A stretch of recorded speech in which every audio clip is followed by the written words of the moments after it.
रितुस creation में आपका फिर से स्वागत है। आज हम राधा कृष्ण जी की ड्रेस तैयार करेंगे, जिसके लिए मैंने दो फैब्रिक्स लिए हैं, एक नेट का फैब्रिक और दूसरा शाइन वाला फैब्रिक। तो मैंने नेट के फैब्रिक में से एक पट्टी कट की है अपने राधा रानी के साइज़ के अकॉर्डिंग, जिसकी लेंथ है 5.5 इंच और विड्थ है 14 इंच। ये पट्टी लेने के बाद हम इसमें प्लेट्स डालेंगे घेरा बनाने के लिए। हमारी प्लेट्स इक्वल रहनी चाहिए ताकि इसका लुक अच्छा आए। इस तरीके से हमें प्लेट डालनी है। प्लेट डालने से पहले हम इसकी साइड फोल्ड करेंगे, अंदर की साइड फोल्ड करने के बाद ये देखिए हमने इसमें प्लेट डाली है और फिर साइन वाला फैब्रिक लिया है, उसको कट किया है इस घेरे से थोड़ा सा एक्स्ट्रा। अब हम इस घेरे में भी प्लेट डालेंगे ताकि हम इसको अपने नेट के फैब्रिक पे एडजस्ट कर सकें। साथ में हमने इसलिए नहीं डाला ताकि हमारी कमर पर बहुत मोटापन ना आए। घेरे की कमर मोटी हो जाती है, इसलिए हम इसको अलग अलग स्टिच कर रहे हैं। इस तरीके से हमने इसकी साइड भी फोल्ड कर दी है और बीच में हमने इसमें प्लेट भी डाल ली है। अब हम इसको अपने नेट के फैब्रिक के साथ अटैच करेंगे। देखिए यहाँ मैंने वर्क वाला फैब्रिक लिया है, इसलिए मुझे ये अस्तर इसके साथ अटैच करना पड़ रहा है। अगर आप कोई भी प्लेन फैब्रिक लेते हैं तो उसमें आपको इस तरीके से अस्तर अटैच करने की नीड नहीं है, क्योंकि उसमें हमारा अस्तर दिखेगा ही नहीं। अगर आप प्लेन नेट लेते हैं तो उसमें आपको नीचे की सिलाई देने की भी ज़रूरत नहीं है, क्योंकि फिर उससे लुक अच्छा नहीं आएगा। अगर आप प्लेन नेट लेते हैं तो सिर्फ उसकी साइड्स को ही अटैच कीजिएगा। ये मेरा वर्किंग फैब्रिक है, इसलिए मुझे इसकी जो नीचे की साइज़ है, मतलब जो हमारा नीचे का घेरा है, उसको भी मैं इसको स्टिच कर रही हूँ ताकि ये मेरा बहुत अच्छी फिनिशिंग के साथ बन सके। प्लेन फैब्रिक में आपको इस तरीके से कुछ भी करने की नीड नहीं है, सिंपल आपको प्लेट डालनी है और नीचे उसको फोल्ड कर देना है। ये मैंने इसको स्टिच किया है। स्टिच लगाने से इसकी जो फिनिशिंग है वो और अच्छी बन जाएगी, यानी कि जो हमारा लुक है वो और भी अच्छा आएगा। इस तरीके से मैंने इसको स्टिच किया है। अब मैं इसमें कट लगाऊंगी ताकि ये मेरा अच्छे से सीधा हो सके और इसमें कुछ झोल ना आए।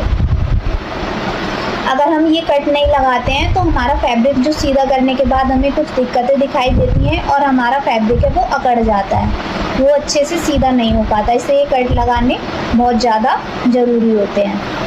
अब हम इसको सीधा करेंगे।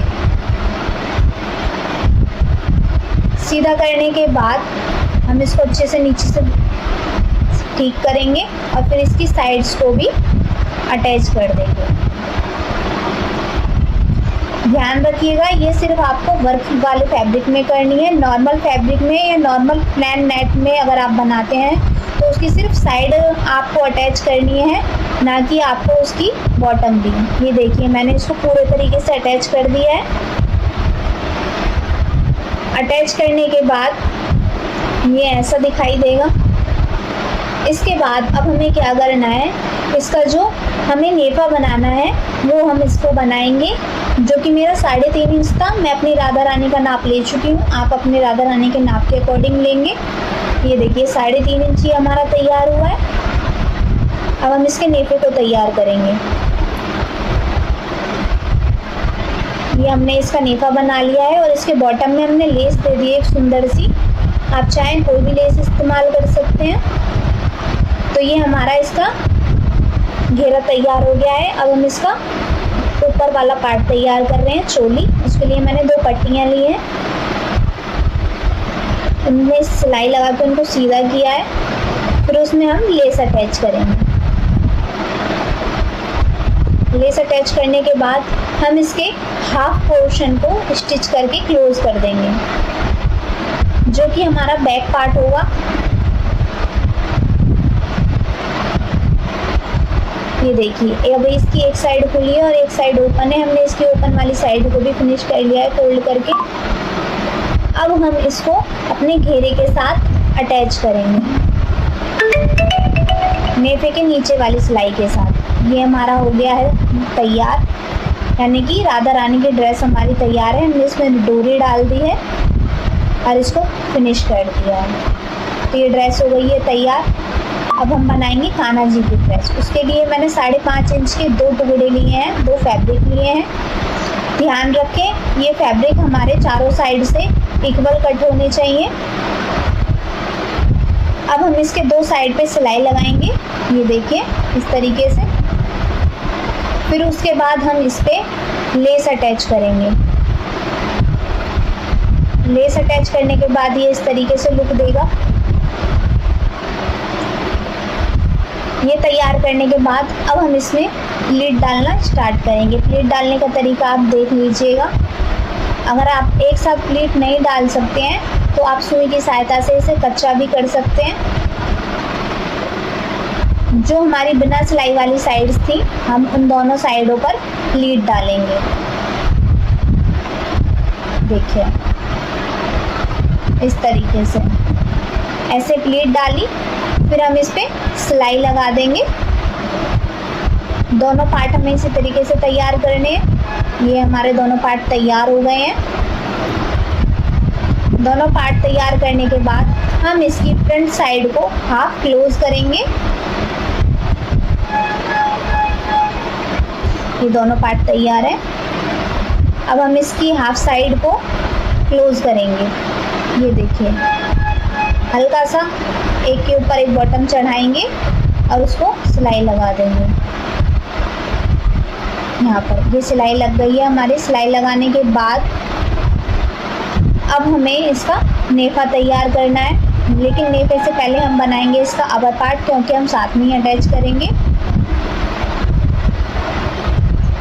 अपर पार्ट बनाने के लिए हमने 2.5 इंच चौड़ी और 6 इंच लंबी पट्टी ली है। अब हम इसकी दोनों साइड्स पे सिलाई लगाएंगे। एक एक सिलाई लगाने के बाद इसको हमने सीधा किया है। सीधा करने के बाद अब हम इसमें लेस अटैच करेंगे। लेस अटैच करने के बाद हम राधा रानी की चोली की तरह ही इसे हाफ क्लोज कर देंगे। क्लोज करने के बाद ये ऐसे दिखेगा। अब हम इसको अब धोती के साथ अटैच करेंगे।